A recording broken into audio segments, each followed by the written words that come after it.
আলহামদুলিল্লাহ, মহান রব্বুল আলামিনের দরবারে অসংখ্য অগণিত শুকরিয়া যে মহান রব্বুল আলামিন আমাদেরকে পবিত্র জুমার দিনে জুমার নামাজ আদায়ের উদ্দেশ্যে আল্লাহ পাকের ঘরে আসার বসার তৌফিক দান করেছেন। যে মহান মালিক আমাদেরকে অত্যন্ত ভালোবেসে মহব্বত করে সকলের আগে আগে মসজিদে আসার তৌফিক দান করেছেন, এজন্যে অন্তরের অন্তঃস্থল থেকে সকলে কালিমাতুশ শুকর আদায় করে বলি আলহামদুলিল্লাহ। আল্লাহ পাক রব্বুল আলামিন বলেন,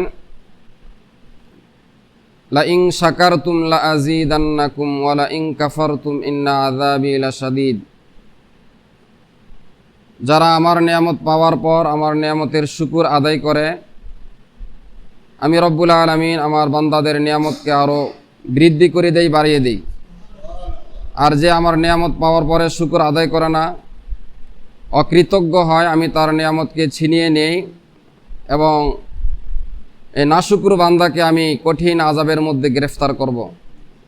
নিশ্চয়ই আমার আযাব অত্যন্ত কঠিন। অন্য জায়গায় আল্লাহ পাক বলেন, সুম্মা লা তুসআলুন্না ইয়াওমাইযিন আনিন নাঈম। তোমাদের প্রতিটা নিয়ামতের হিসাব নেওয়া হবে। প্রতিটা নিঃশ্বাসের হিসাব দিতে হবে, প্রতিটা মিনিটের হিসাব দিতে হবে। প্রত্যেকটা নিয়ামতের যথাযথ কারণ দর্শাইতে হবে। আমরা আল্লাহ পাকের দেওয়া কত নিয়ামত ভোগ করতেছি তা আমরা গণনা করে শেষ করতে পারবো না।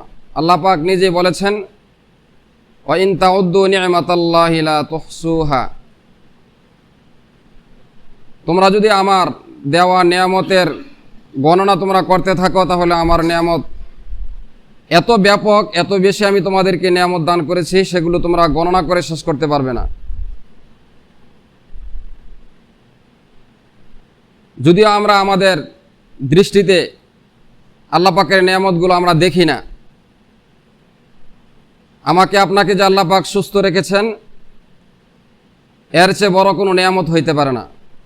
আপনি সারা দুনিয়ার মালিক, কিন্তু আপনি বিছানায় অসুস্থ, দুনিয়ার কোনো ভালো খাবার আপনার পেট হজম করতে পারে না। অথবা আপনার দুইটা চোখ নষ্ট হয়ে গেছে, কিডনি নষ্ট হয়ে গেছে, ব্রেন আউট হয়ে গেছে, তো তখন বুঝে আসে সুস্থতার মূল্য, কদর। প্রতিটা নিঃশ্বাসের হিসাব আল্লাহ পাকের কাছে বান্দাকে দিতে হবে। নিয়ামতের শুকর আদায় শুধু আলহামদুলিল্লাহ বলার দ্বারা আদায় হয় না। কোনো কোনো নিয়ামতের শুকর আদায় জবানের দ্বারা, কোনোটা অঙ্গ প্রত্যঙ্গের দ্বারা। প্রতিটা অঙ্গের আলাদা শুকর আছে, শুকরিয়া আছে। বান্দা যে নিঃশ্বাস নিতেছে, শ্বাস নিতেছে, শ্বাস গ্রহণ করতেছে, এটাও আল্লাহ পাকের পক্ষ থেকে নিয়ামত। 1 মিনিটের জন্য যদি আল্লাহ পাক অক্সিজেন বন্ধ করে দেয়, আমি আপনি বাঁচার কোনো শক্তি নাই। এই পৃথিবীতে আল্লাহ পাকের দেওয়া কত নিয়ামত আমরা ভোগ করতেছি। 1 গ্লাস পানি, যেটা প্রচণ্ড পিপাসা, বিশেষ করে যখন রমজান মাস, লম্বা দিন হয়, খাবারের শুরুতে প্রথমে আগে শরবত পান করে, তার পিপাসায় কলিজা ফাইটে যেতেছে। এজন্য শরবতের পানিটা, 1 গ্লাস স্বচ্ছ পানিটা তার কাছে সবচেয়ে বেশি, ওই সময় তার কাছে এটা সবচেয়ে বেশি আগ্রহ থাকে নিয়ামত হিসাবে। তো 1 গ্লাস পানির মূল্য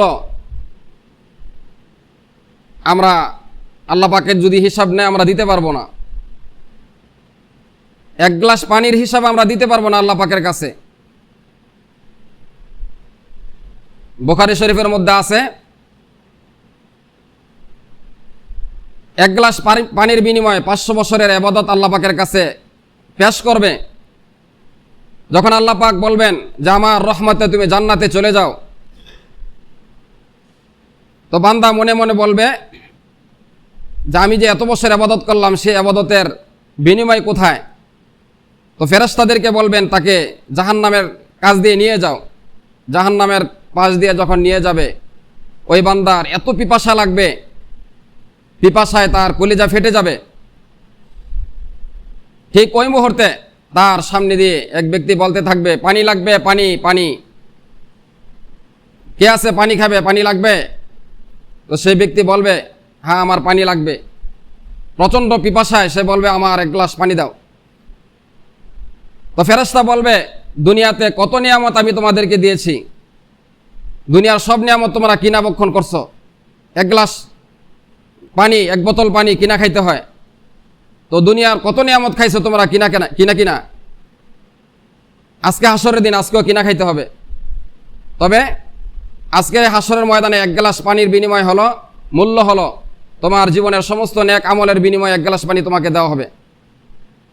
তো বান্দা তার জীবনের সমস্ত নেক আমলের বিনিময়ে সে এক গ্লাস পানি পান করতে রাজি হয়ে যাবে। এক গ্লাস পানি পান করার পরে সে আর সামনে অগ্রসর হইতে পারবে না, কারণ তার নেক সব শেষ হয়ে গেছে। নেক শেষ হয়ে যাওয়ার পর সে শুধু সামনে অন্ধকার দেখে, আলো চলে গেছে, ইমানের আলো, ইমানের নূর তার থেকে চলে গেছে।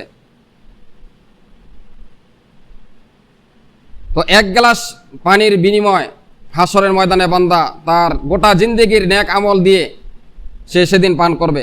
তখন এক গ্লাস পানির মূল্য বুঝে আসবে।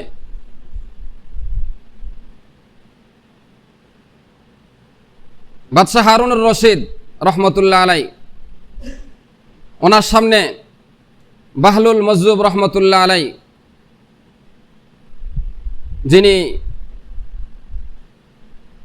আল্লাহর ওলি ছিলেন, বুজুর্গ ছিলেন, বাহলুল যাকে পাগল বলা হতো, তো তিনি দুনিয়ার কোনো পাগল ছিলেন না, তিনি আল্লাহর পাগল ছিলেন। ওনার পোশাক আশাক দেখলে মনে হইতো না যে উনি স্বাভাবিক মানুষ। কাপড় চোপড় ময়লা থাকতো, কিন্তু সবসময় আল্লাহ পাকের জিকির করতেন, আল্লাহ পাকের হুকুমকে ছাড়তেন না। বাহলুল মজজুব রহমতুল্লাহ আলাই, বাদশাহ হারুনুর রশিদের জামানার। তো বাদশাহ হারুনুর রশিদের সামনে এক গ্লাস পানি, বাদশাহ হারুনুর রশিদ রহমতুল্লাহ আলাই তিনি এক গ্লাস পানি পান করবেন, হাতে নিছেন। বাহলুল মজজুব রহমতুল্লাহ আলাই তিনি বললেন, বাদশাহ আপনি পানির গ্লাসটা রাখেন, আগে একটু হিসাব মিলাই নেই যে এক গ্লাস পানির মূল্য কত, এটার একটু হিসাব আমরা মিলাই নেই। বাহলুল মজজুব রহমতুল্লাহ আলাই তিনি বলেন যে মনে করেন এই পৃথিবীতে এই এক গ্লাস পানি ছাড়া আর কোনো পানি নাই, এই এক গ্লাস পানি ছাড়া পৃথিবীতে আর কোনো পানি নাই। আর আপনারও এত পিপাসা লাগছে যে পিপাসার কারণে আপনার জীবন বের হয়ে যাইতেছে। এখন যদি এই পানির মালিক দাবি করে, আমরা মনোযোগ দিয়ে শুনব, খেয়াল করে শুনব, তাহলে কিছু উপদেশ আমরা গ্রহণ করতে পারবো।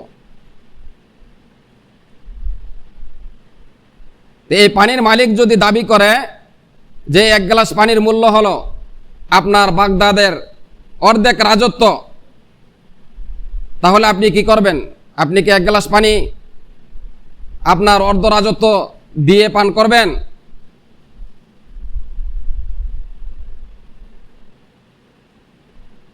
তখন তিনি বলেন,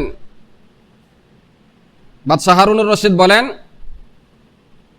যদি পানি পান না করি তাহলে তো আমি মারাই যাব, তাহলে আমি রাজত্ব দিয়ে কি করব? হ্যাঁ, আমি আমার বাগদাদ শহরের অর্ধেক রাজত্ব দিয়ে হলেও আমার যে প্রচণ্ড পিপাসা লাগছে আমি পানি পান করব, আমার অর্ধ রাজত্ব দিয়ে হলেও আমি এক গ্লাস পানি পান করব। যেহেতু এই এক গ্লাস পানি ছাড়া পৃথিবীতে আর কোনো পানি নাই। তো বাহলুল মজজুব রহমতুল্লাহ আলাই তিনি বললেন, আপনি যে এক গ্লাস পানি পান করলেন, এই পানি পান করার পরে আবার মনে করেন যে আপনার পেশাব বন্ধ হয়ে গেছে, আপনার পেশাব আটকায় গেছে,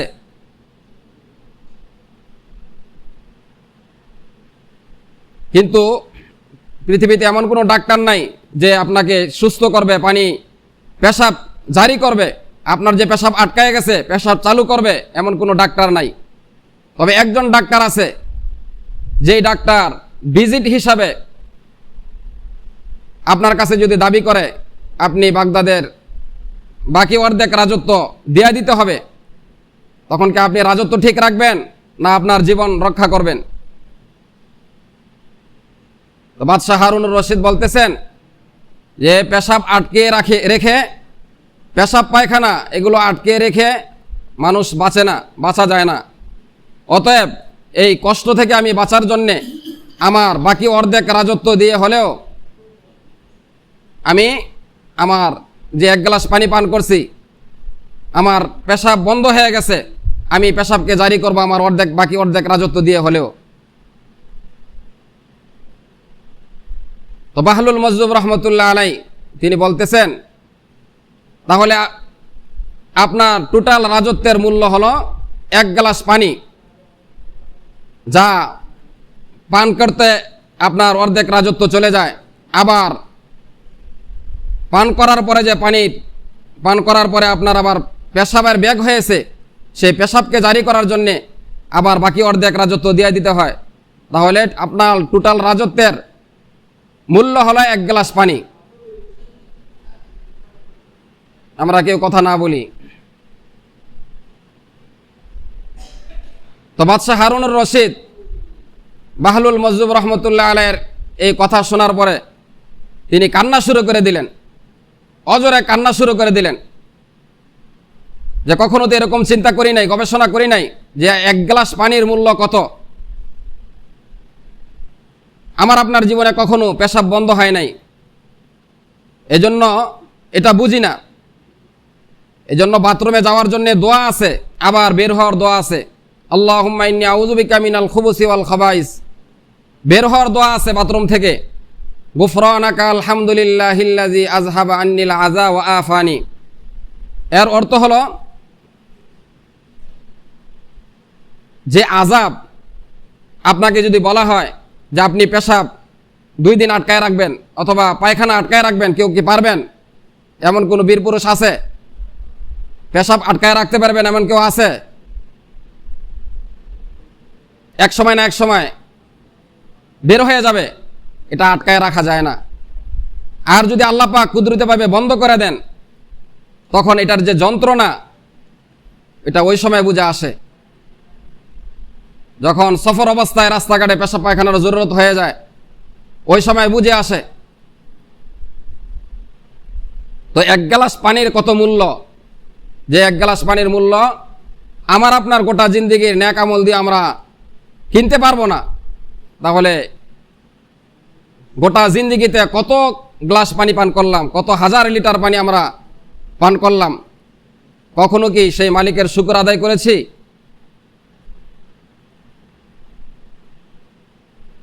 প্রতিদিন কত হাজারবার আমরা শ্বাস নিতেছি, ছাড়তেছি, এর বিনিময় হিসাবে আল্লাহ পাককে আমরা এর কোনো মূল্য দিতেছি? আল্লাহ পাক এগুলোকে উন্মুক্ত করে দিয়েছেন। অথচ আমরা যখন অসুস্থ হয়ে যাই, লাইট সাপোর্টে আমরা যখন মানুষ নিয়ে যাই, একদিনের অক্সিজেনের মূল্য দিতে হয় 50,000 টাকা, কোথাও আরও বেশিও দিতে হয়। তাহলে একদিনের শ্বাস নিঃশ্বাস নেওয়ার জন্যে 50,000 টাকা দিতে হয়। যদি গোটা জিন্দিগির আমার আপনার হায়াতের এই যে শ্বাস নিতেছি এগুলোর হিসাব আল্লাহ পাক চাইতেন, তাহলে কি আমরা আর মূল্য দিতে পারতাম? কথা বলেন, আমরা কি আর মূল্য দিতে পারতাম? তাহলে আমরা মালিকের কি পরিমাণ অকৃতজ্ঞ। এত নিয়ামত খাওয়ার পরে আল্লাহ পাকের শুকর আদায় করি না। শুকর আদায়ের একটা শব্দ হলো আলহামদুলিল্লাহ। কিন্তু প্রতিটা অঙ্গের মাধ্যমে আল্লাহ পাকের শুকর আদায় করার মাধ্যম রয়েছে। পা দিয়েছেন আল্লাহ পাক হেঁটে হেঁটে মসজিদে আসার জন্যে, চোখ দিয়েছেন আল্লাহ পাকের ঘর বাইতুল্লাহ দেখার জন্যে, কোরআন দেখার জন্যে, ভালো জায়গায় যাওয়ার জন্যে, ওয়াজ নসিহাতে যাওয়ার জন্যে, নেক পরিবেশে যাওয়ার জন্যে, নেককারদের মজলিসে যাওয়ার জন্যে আল্লাহ পাক পা দিয়েছেন, কিন্তু আমরা ন্যাক পরিবেশে কতটুকু সময় কাটাই? সারাদিনের মধ্যে ন্যাক পরিবেশে, যেখানে ন্যাক হয়, গুনাহ মুক্ত পরিবেশ, জান্নাতি পরিবেশ, পৃথিবীর শ্রেষ্ঠ জায়গা হলো মসজিদ। কোরআন হাদিসের আলোচনা যেখানে হয়, নেককারদের মজলিস। যে আয়াতে কারিমা তেলাওয়াত করেছে আল্লাহ পাক রব্বুল আলামিন বলেন, ইয়া আইয়ুহাল্লাযীনা আমানুত্তাকুল্লাহা হাক্কা তুকাতিহি, ইয়া আইয়ুহাল্লাযীনা আমানুত্তাকুল্লাহা ওয়া কুনু মা'আস সাদিকিন। আল্লাহ পাকের একটা আদেশ হলো, হে আমার ইমানদার বান্দারা, তোমরা আমি আল্লাহকে ভয় করো এবং নেককারদের সাথে থাকো, নেককারদের সুহবত অবলম্বন করো, নেক পরিবেশে থাকো, নেক মজলিসে সময় কাটাও।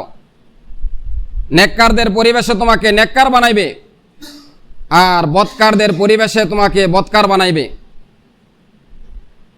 নেক পরিবেশে মানুষকে নেক বানায়, খারাপ সঙ্গ মানুষকে খারাপ বানায়। অনেক সময় মুরব্বীরা বলেন, হ্যাঁ, যে সৎসঙ্গে স্বর্গবাস, অসৎ সঙ্গে সর্বনাশ।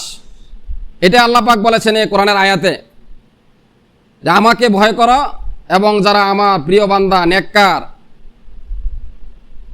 আমার যারা প্রিয় বান্দা তাদের সংস্পর্শে থাকো, নেক পরিবেশে সময় কাটাও। একজন ডাক্তার হওয়ার জন্য ডাক্তারের সোহবতে যাইতে হয়। একজন ইঞ্জিনিয়ার, সে ভালো ইঞ্জিনিয়ার হওয়ার জন্য আরেকজন ইঞ্জিনিয়ারের সাথে সময় কাটাইতে হয়। নিজে নিজে বই পড়ে ডাক্তার হওয়া যায় না, ইঞ্জিনিয়ার হওয়া যায় না। আল্লাহর সাথে গভীর সম্পর্ক বান্দার করার জন্য আল্লাহওয়ালাদের সাথে সময় কাটাইতে হয়, নেক পরিবেশে সময় দিতে হয়। সপ্তাহে একদিন জুমার দিন কিছু আলোচনা হয় কোরআন হাদিস থেকে। যদি এইটুকু সময় কোরআন হাদিস থেকে আমরা আলোচনা শুনি, আমাদের ঈমান তাজা হবে, নেক আমলের প্রতি আগ্রহ বাড়বে। কারণ এগুলো কোনো আমাদের কথা নয়, আল্লাহ পাকের কথা, তার রসুলের কথা। এগুলো যদি আমাদের কান দিয়ে মনোযোগ দিয়ে শুনি, আমাদের দিল থেকে অজ্ঞতা, মূর্খতা এগুলো দূর হবে, নেক আমলের প্রতি আগ্রহ বাড়বে, আখিরাতের প্রতি মন দাবিত হবে। রসুল হাদিসের মধ্যে বলেন, যাক্কারাকুম বিল্লাহি রুইয়াতুহু, তোমরা তিন ব্যক্তিকে বন্ধু বানাও। কাকে বন্ধু বানাইবো, কার সাথে উঠা বসা করবো, এটাও আল্লাহ পাক বলে দিয়েছেন, তার হাবিব বলে দিয়েছেন। যাক্কারাকুম বিল্লাহি রুইয়াতুহু, যাকে দেখলে আল্লাহ স্মরণ হয় তার সাথে কথা বলো, তার সাথে উঠা বসা করো। তুমি যার সাথে চলো, সারাদিনে একবারও সে আল্লাহর নাম নেয় না, তার জবান দিয়ে একবারও আল্লাহ শব্দ বের হয় না। সুবহানাল্লাহ, আলহামদুলিল্লাহ, লা ইলাহা ইল্লাল্লাহ, আল্লাহু আকবার, এই শব্দগুলো বের হয় না। তুমি কার সাথে চলাফেরা করতেছো? তো যাক্কারাকুম বিল্লাহি রুইয়াতুহু, এই জমিনে আল্লাহ পাকের এমন নেককার বান্দা আছে যাদেরকে দেখলে আখিরাত স্মরণ হয়, আল্লাহ স্মরণ হয়, কবরের কথা স্মরণ হয়। তাদের সাথে উঠা বসা করো, তাদের কথা শোনো, তাদের মজলিসে বেশি সময় কাটাও, তাদের কথা শোনো, তাদের সংস্পর্শে থাকো। ওয়াজাদা ফি ইলমিকুম মানতিকুহু, যার সাথে কথা বললে এলেম বাড়ে, দ্বীনি এলেম জানা যায়। কোরআন হাদিসের এলেম যার কাছে আছে, ওযু গোসলের এলেম যার কাছে আছে, কোরআনের এলেম যার কাছে আছে, তার সাথে কথা বললে তুমি এলেম জানতে পারবা। ওয়াযাক্কারাকুম বিল আখিরাতি আমালুহু, যার আমল দেখলে আখিরাত স্মরণ হয়, পরকালের কথা স্মরণ হয়, এমন ব্যক্তিদের সাথে তোমরা উঠা বসা করো, চলাফেরা করো। এগুলোকে সুন্দরভাবে কবিরা কবিতা আকারে বলেছেন, সোহবতে সলেহ তুরা সলেহ কুনাত, সোহবতে তলেহ তুরা তলেহ কুনাত। যে নেককারদের সোহবতে থাকলে তুমি নেককার হইতে পারবে, আর যদি তুমি বদকারদের সংস্পর্শে যাও তাহলে তোমাকে বদকার বানিয়ে ফেলবে।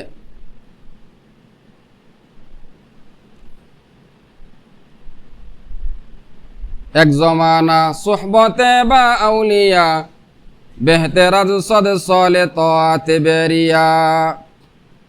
কিছু সময় আল্লাহওয়ালাদের সোহবতে থাকা, নেক পরিবেশে থাকা, 1000 বছর 100 বছর বেরিয়া রিয়ামুক্ত ইবাদত করার চেয়ে বেশি উত্তম। বলি সুবহানাল্লাহ।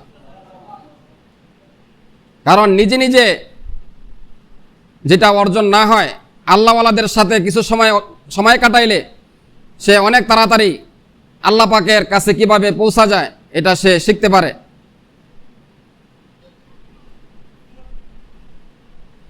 ওস্তাদের মাধ্যমে যত তাড়াতাড়ি একটা বিষয়ের জ্ঞান অর্জন হয়, নিজে নিজে এত তাড়াতাড়ি অর্জন হয় না। এজন্য বলেছেন যে নেককারদের মজলিসে কিছু সময় কাটানো 1000 বছর ইবাদতের চেয়ে বেশি নেক ফজিলত।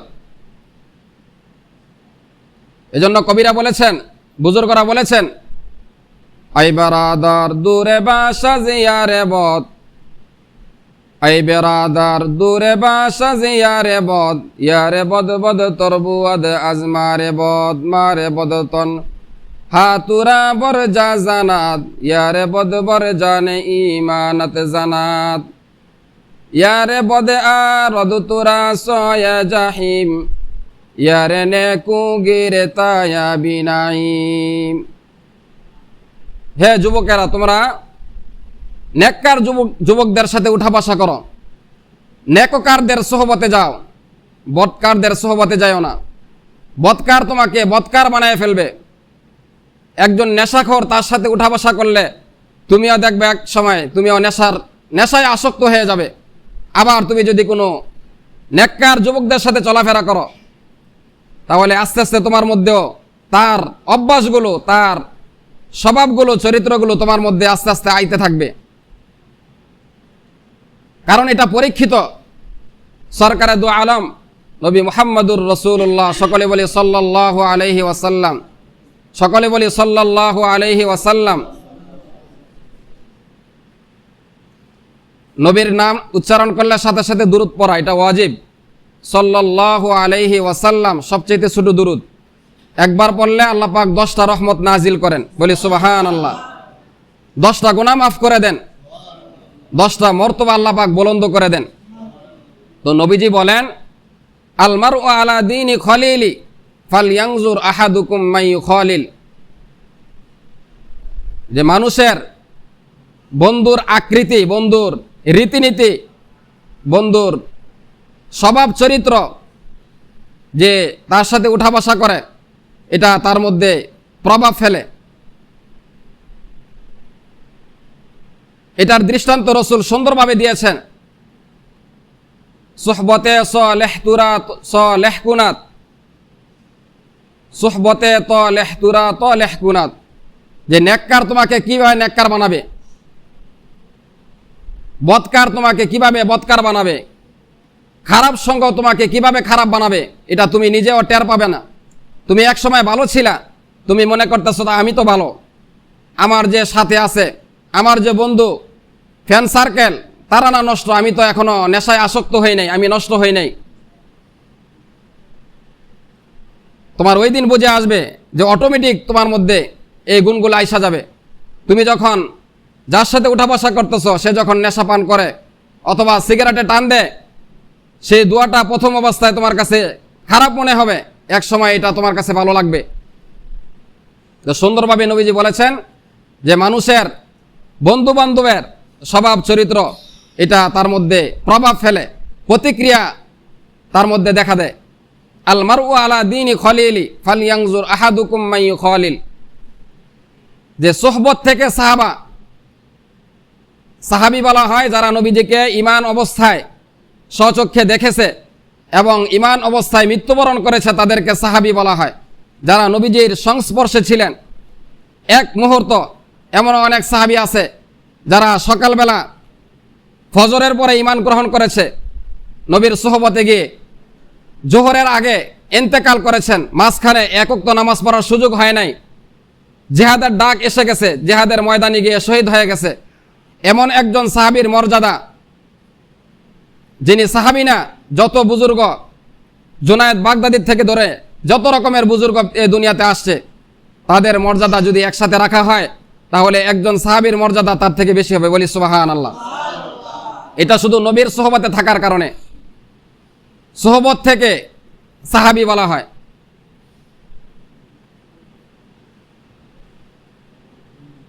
তাহলে যেই সাহাবী এক ওয়াক্ত নামাজও পড়েন নাই, নামাজ পড়ার সুযোগ হয় নাই, ঈমান গ্রহণ করেছে সকালবেলা, জোহরের আগে জিহাদের ময়দানে যুদ্ধের ডাক এসে গেছে, সেখানে গিয়ে যুদ্ধ করে শহীদ হয়ে গেছে, এমন সাহাবীর মর্যাদা কিয়ামত পর্যন্ত যত বুজুর্গ আসবে,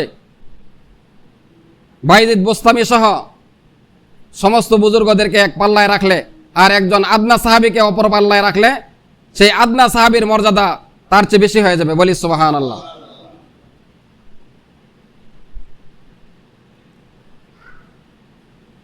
তো মানুষের যার সাথে উঠা বসা করে তার চরিত্র স্বভাবগুলো মানুষের মধ্যে আসতে থাকে। একটা ময়লাযুক্ত কুকুর যখন রাস্তা দিয়ে যায়, এটা যদি মানুষের গায়ে লেগে যায় তো মানুষের শরীর নাপাক হয়ে যায়। আপনার শরীর কুকুরের শরীরে লাগার কারণে কুকুরের শরীর নাপাক হয় না, কারণ সে এমনিই নাপাক, সে এমনিই নাপাক প্রাণী। আবার তার গায়ে যদি গাটা ভিজা থাকে অথবা তার শরীরে নাপাক থাকে তাহলে তো তার শরীরের সাথে লাগলে এমনি নাপাক হয়ে যাবে। তো নবীজি সুন্দরভাবে দৃষ্টান্ত দিয়েছেন, উদাহরণ দিয়েছেন যে নেক পরিবেশ মানুষকে কিভাবে নেককার বানায় আর বদ পরিবেশ, মন্দ পরিবেশ মানুষকে কিভাবে খারাপ দিকে নিয়ে যায়, মন্দ বানায়। তো নবীজি বলেন, তোমরা কি দেখো না যে আতর বিক্রেতার কাছে তোমরা যদি যাও, তোমরা যদি টাকা পয়সা খরচ করে আতর নাও কিনো, আতরের দোকানদার, আতর বিক্রেতা তোমাকে তোমার হাতে আতর লাগাই দিবে। এরকম করে না? আতর লাগাই দেয় না আতর বিক্রেতা? যদি আতর নাও দেয়, আপনি আতর নাও কিনেন, আপনাকে বলবে আপনি আতর কিনতে হবে না, আপনি দেখেন এটা ভালো কিনা। অথবা আপনার হাতে দেয় নাই, লাগাই দেয় নাই, কিন্তু আপনি কিছু সময় সেখানে আতরের দোকানে অবস্থান করার কারণে আপনি কি আতরের গ্যারান পান নাই, সুন্দর গ্যারান পান নাই? তো নবীজি বলেন যে নেক পরিবেশ হলো আতর বিক্রেতার মতো।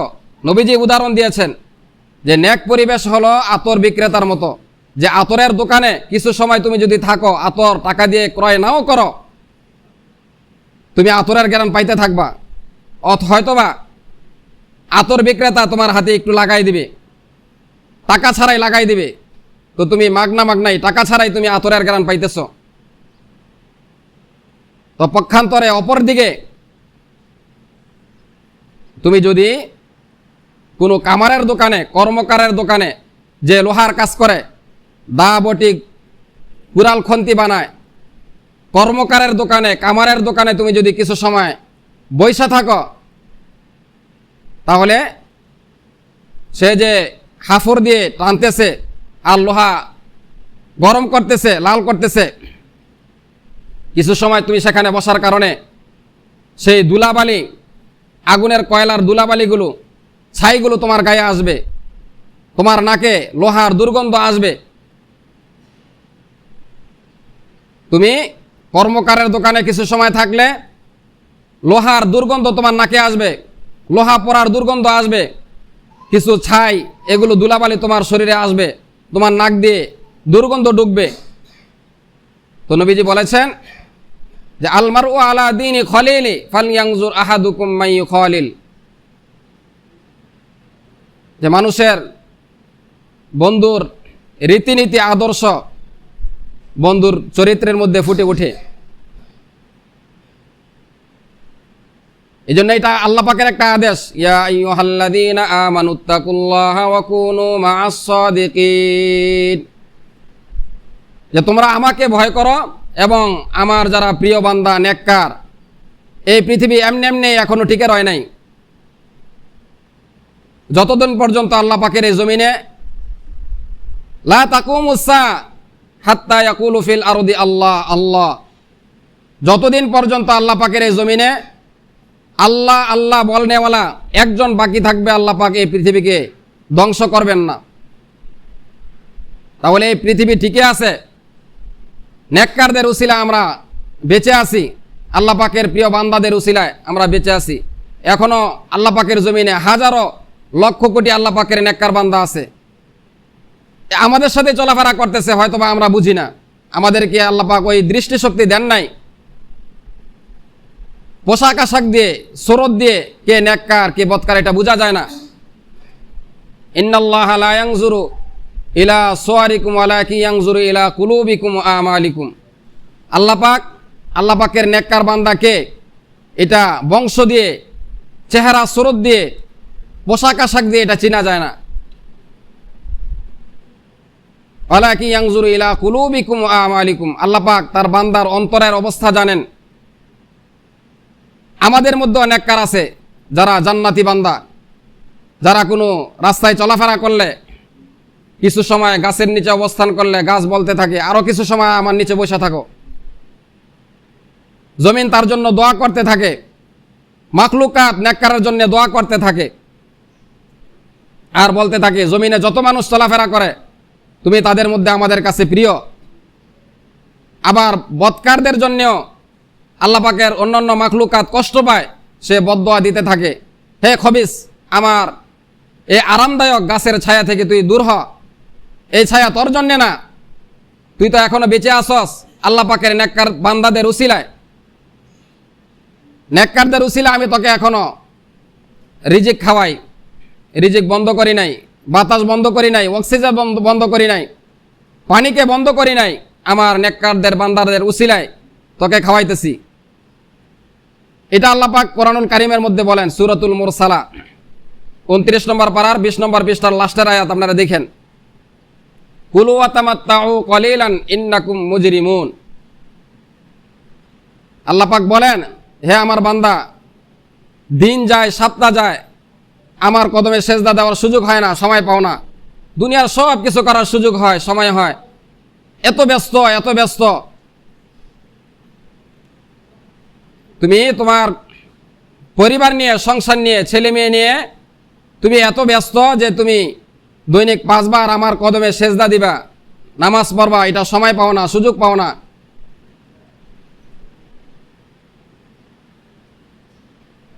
এখন সুযোগ পাও না, তোমার সুযোগ হয় না, এত ব্যস্ত। তো আল্লাহ পাক বলেন যে কুলু ওয়া তামাত্তাউ কলিলান ইন্নাকুম মুজরিমুন। আল্লাহ পাক বলতে থাকেন যে কিছুদিন খাও, খাইয়া নাও, কিছুদিন খেয়ে নাও, খাওয়ার সুযোগ দিলাম, খানা বন্ধ করলাম না, নামাজ পড়া নাই, অসুবিধা নাই, খাও।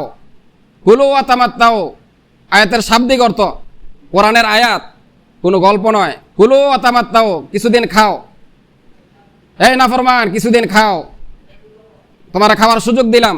কুলু ওয়া তামাত্তাউ কলিলান, অল্প কিছুদিন তুমি খেয়ে নাও, 60 বছর খাইবা, খাইয়া নাও, তোমার ইচ্ছা মতন তুমি চলো, যা ইচ্ছা তা করো, আমার নেককার বান্দাদেরকে কষ্ট দাও, দেখি কতদিন দিতে পারো। তুমি 60 বছর নিয়ে তুমি সন্তুষ্ট আছো। পিছনে কথা না বলি, আমরা খেয়াল করে না শুনলে কথা বুঝবো না, যেহেতু মাইক নেই। আল্লাহ পাক বলেন তোমরা কিছুদিন খেয়ে নাও, অল্প কিছুদিন। তুমি মনে করতেছো 60 বছর অনেক লম্বা হায়াত, আরে এটা তো আখিরাতের তুলনায় একেবারে সামান্য। 50 আলফা সানা, আখিরাতের একদিন আর দুনিয়ার 50,000 বছর। কোরআনের আয়াতে আল্লাহ পাক বলেছেন। তো আল্লাহ পাক বলেন এই 60 বছর নিয়ে তুমি সন্তুষ্ট আছো, 70 বছর 80 বছর নিয়ে তুমি সন্তুষ্ট আছো, এই 80 বছরকে তুমি এটাকেই জীবন মনে করতেছো। কুলু ওয়া তামাত্তাউ কলিলান ইন্নাকুম মুজরিমুন। হে নাফরমান, এত লম্বা রাত্র দিয়েছি, ফজর পড়ো নাই, আবার 8 ঘন্টা 10 ঘন্টা পরে আবার জোহরের আজান হয়েছে, এই বাকি সময় তুমি তোমার পরিবার নিয়ে কাজ করতেছো। 8 ঘন্টা পরে আবার আমার ঘর থেকে আওয়াজ আসছে আল্লাহু আকবার, আমি সবচেয়ে বড়, এই দুনিয়ার কাজকর্ম বড় না, এই ব্যবসা বাণিজ্য এগুলো বড় না। এরপরে আমার কদমে সেজদা দেওয়ার তোমার সুযোগ হয় না, তুমি এত ব্যস্ত দুনিয়া নিয়ে। তোমার এই ব্যস্ততা একদিন শেষ হয়ে যাবে। তোমাকে আমি অবসর বানাই দিব, ব্যস্ততা তোমার শেষ হয়ে যাবে। এই দুনিয়ার ব্যস্ততা একদিন শেষ হয়ে যাবে। তুমি না থাকলেও তোমার এই পরিবার, তুমি মনে করতেছো কিভাবে চলবে, আরো ভালো চলবে। দেখো না, যিনি দেশের প্রধানমন্ত্রী ছিলেন তিনিও দেশে নাই, দেশ চলতেছে না, এখন দেশ চলে না। তাহলে আমি আর আপনি যদি দেশে না থাকি, দেশ কি চলবে না? পরিবার চলবে না? সংসার চলবে না? কথা বলেন, সংসার চলবে না? চলবে, সব চলবে। এই পৃথিবী আগের মতো চলতে থাকবে। আমি আর আপনি থাকবো না, থাকবো না শুধু আমি আর আপনি, পৃথিবী আগের মতোই চলবে। আরো অনেক উন্নত হবে, আরো রাস্তাঘাট আধুনিক হবে, বাড়ি গাড়ি আরো সুন্দর হবে। এই মুক্তারকান্দি গ্রাম আরো 100 বছর পরে প্রত্যেকের একতলা বিল্ডিং থাকবে, প্রত্যেকের বিল্ডিং হয়ে যাবে, দুনিয়া অনেক উন্নত হবে। কিন্তু তুমি তো কবরে চলে গেলা, তুমি কি নিয়ে গেলা? তুমি তো এই বাড়ির মালিক, স্থায়ী না, অস্থায়ী। তাই স্থায়ী বাড়ির জন্য তুমি কি করলা? অস্থায়ী বাড়ির জন্য 24 ঘন্টা সময় দিলা, স্থায়ী বাড়ির জন্য তোমার সময় দেওয়ার সুযোগ হয় না, তুমি অনেক ব্যস্ত। এটা আল্লাহ পাক বলেন, কুলু ওয়া তামাত্তাউ কলিলান ইন্নাকুম মুজরিমুন। হে আমার নাফরমান বান্দারা, কিছুদিন খেয়ে নাও, দুনিয়া ভোগ করে নাও, তবে মরার পরে তোমাদের আখেরাতে কিচ্ছু পাবে না, আখেরাতে তোমাদের কোনো অংশ নাই। এই জন্যে আমাদের হায়াতকে, এই মূল্যবান হায়াতকে কাজে লাগাই, সময়কে কাজে লাগাই, সময়কে নষ্ট না করি, আল্লাহ পাকের হুকুমগুলো মানি, একটু চিন্তা ফিকির করি। দেখেন না, চতুর্দিকে শুধু মুসলমানদেরকে নিয়ে কি কঠিন ষড়যন্ত্র চলতেছে। আমার আপনার ইমান যে দামি, এই ইমানকে নিয়ে, মুসলমানদেরকে নিয়ে কঠিন ষড়যন্ত্র চলতেছে। এ বাংলাদেশ মুসলিম রাষ্ট্র, 95% মুসলমান। সে দেশে যারা সংখ্যালঘু, যারা সংখ্যায় কম, হিন্দুদের একটা দল, সন্ত্রাসী সংগঠন, ইসকন সংগঠন, যারা কিছুদিন পর পর মুসলমানদেরকে, আইনজীবী আলিফকে হত্যা করেছে। কয়েকদিন পূর্বে ঢাকা গাজীপুরে একজন মুসলিম বোন মাদ্রাসার ছাত্রীকে ইসকনের সন্ত্রাসী বাহিনীরা, হিন্দু সম্প্রদায় কয়েকজন যুবক মিলে মাদ্রাসার মেয়েকে তুলে নিয়ে ধর্ষণ করেছে। এরকম দৈনিক শত শত ঘটনা তারা এরকম ঘটাইতেছে। তাদের টার্গেট হলো মুসলিম নারীদেরকে গণধর্ষণ করা, এই টার্গেট। কিন্তু আমরা এখনো গাফলতের চাদর দিয়ে ঘুমায় আছি। আমরা কখন সজাগ হব, কখন আমাদের চোখ জাগ্রত হবে, কান সজাগ হবে? আমাদেরকে নিয়ে ষড়যন্ত্র করে, চক্রান্ত করে। মুসলমান তো ধোকায় পড়ে না, কিন্তু আমরা তো এমন মুসলমান যে আমাদের ইমান নিয়ে যাইতেছে, আমাদের ইসলাম নিয়ে চক্রান্ত করতেছে। কিন্তু আমরা মনে করি যে আমি তো বেঁচে আছি, আমি ভালো আছি, আমি ভালো আছি মানে ভালো আছি। কার কি হইল এটা দেখার বিষয় না, এটা একজন ইমানদারের কাজ হইতে পারে না। একজন মুসলিম মেয়েকে ধর্ষণ করবে সংখ্যালঘু হয়ে। যদি কোনো অমুসলিমকে, কোনো হিন্দু মেয়েকে ধর্ষণ করা হতো, তাহলে শুধু বাংলাদেশ নয়, সারা পৃথিবী থেকে বাংলাদেশের উপরে তারা রক্ত চোখ নিয়ে তারা তাকায় থাকতো। কিন্তু মুসলিম নারীদেরকে, মুসলমান ভাইদেরকে, তারা নিরপরাধ মুসলমানদেরকে এভাবে হত্যা করতেছে, গণধর্ষণ করতেছে।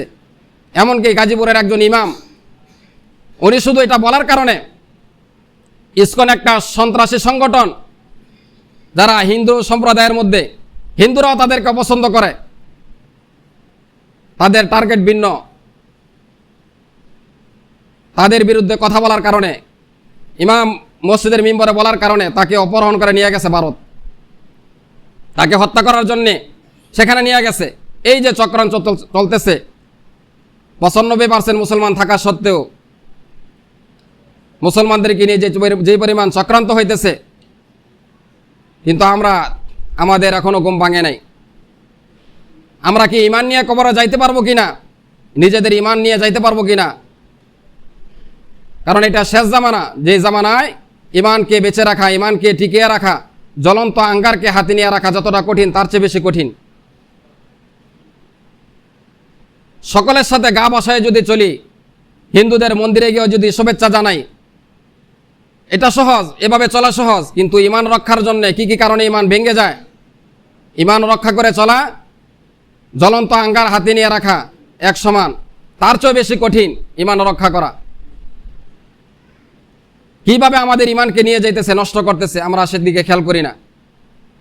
এজন্য আমাদের সজাগ হওয়ার সময় হয়েছে। আমরা আমাদের জায়গা থেকে সজাগ থাকি, তাদের চক্রান্ত থেকে আল্লাহ পাক যেন আমাদের সবাইকে হেফাজত করেন, সকলে বলে আমিন। মুসলমানদেরকে ইহুদি খ্রিস্টান বৌদ্ধ নাসারা তাদের এই চক্রান্ত থেকে আল্লাহ পাক হেফাজত করেন, সকলে বলে আমিন। আল্লাহ পাক রব্বুল আলামিন আমাদের সকলকে বুঝার এবং আমল করার তৌফিক দান করুন। যারা সুন্নাত পড়ে নাই